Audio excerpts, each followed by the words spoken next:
Pirtûka xwendinê. Rûpel 84 ders 6 B. Hevpeyvîn 2. Ez dixwazim biçim Hewlêrê.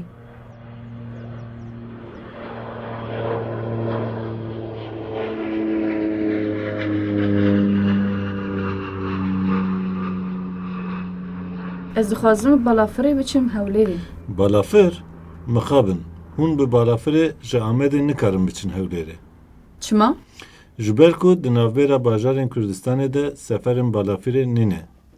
Baş e. Ez ê çawa biçim?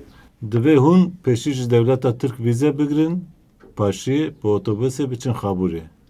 Çima vîze? Ji ber ku di navbera perçeyên Kurdistanê de sînor hene. Aha. û li Xaburê? Li Xaburê hûn ê ji deriyê gumrûkê derbas bin, biçin navçeya Zaxoyê û ji wir jî biçin Hewlêrê. Gelek spas. Bi xatirê te. Oxur be riya te vekirî be.